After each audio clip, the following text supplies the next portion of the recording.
សម្រាប់រសជាតិច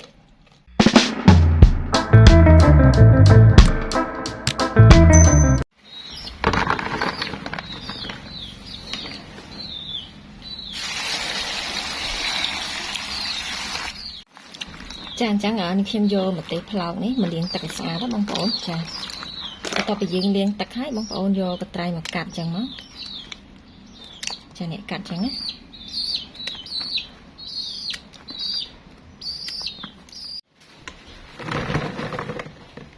យើងហាលសម្ដិលឲ្យវាស្ងួតទឹកណាបងប្អូនចាបងប្អូនមែនទេដែលនេះខ្ញុំហាលហ្នឹងឥឡូវនេះគឺស្ងួតហើយចាវារៀងសពប់ខ្លះហើយបងប្អូនចាអញ្ចឹងយើងប្រមូលទុកណា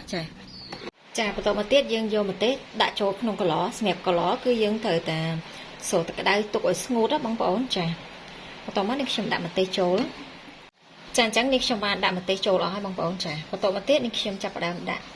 ស្ករសចំនួន1ខាំចា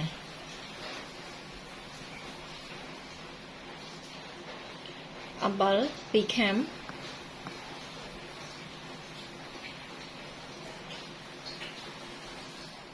ចាបន្ទាប់មកទៀតប៊ីយ៉ាសម្រាប់ប៊ីយ៉ាវិញបងប្អូនយកប្រភេទអីក៏បានដែរចា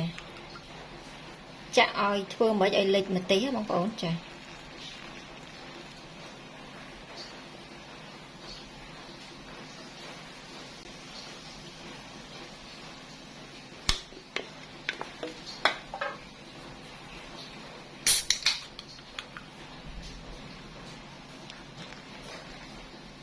បងប្អូនចាក់តិចតិចកុំឲ្យផុល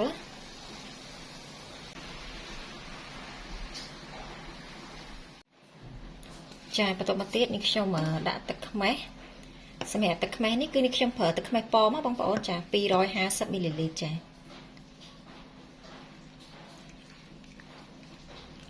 ប៊ីយ៉ាមិញនេះខ្ញុំដាក់2កំប៉ុងសិនណាបងប្អូនចាបន្តមកទៀតចានេះស្រាស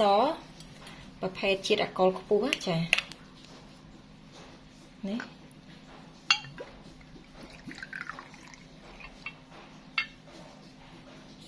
50មីលីលីត្រយើងដាក់ចូល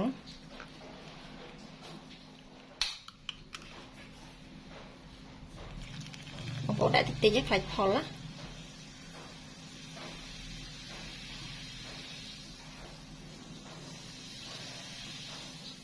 ចាប៉ុណ្ណឹងបងប្អូនចាបន្តមកទៀតយើងបិទគម្របបងប្អូនចាសម្រាប់ម្ទេសជ្រក់នេះដែរគឺយើងទុករយៈពេល1អាទិត្យណាអញ្ចឹងចាំ1អាទិត្យក្រោយខ្ញុំបន្តវីដេអូទៀតចាសួស្តីបងប្អូនចានេះម្ទេសផ្លោកត្រាំប៊ីយ៉ាដែលនេះខ្ញុំទុករយៈពេល1អាទិត្យឥឡូវនេះគឺគ្រប់1អាទិត្យហើយបងប្អូនចាបងប្អូនអាចទុកបន្តទៀតទេចានិយាយទៅទុកកាន់តែយូរកាន់តែឆ្ងាញ់សម្រាប់ម្ទេសផ្លោកត្រាំប៊ីយ៉ាហ្នឹងណាបងប្អូនចាក្លិនឈ្ងុយមែនតើចាបងប្អូនអញ្ចឹងនេះខ្ញុំយកចេញមកនេះ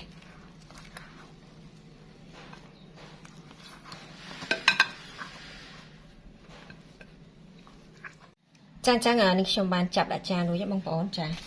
ឡូវនេះមកភ្លក់ជាមួយនឹងខ្ញុំចានេះ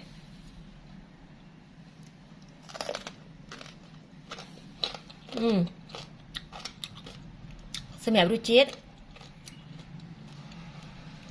ស្រួយជូរអែមចាឆ្ងាញ់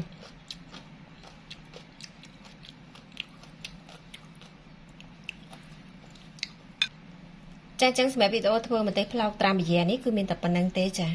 អរគុណជំរាបលាបាយបាយ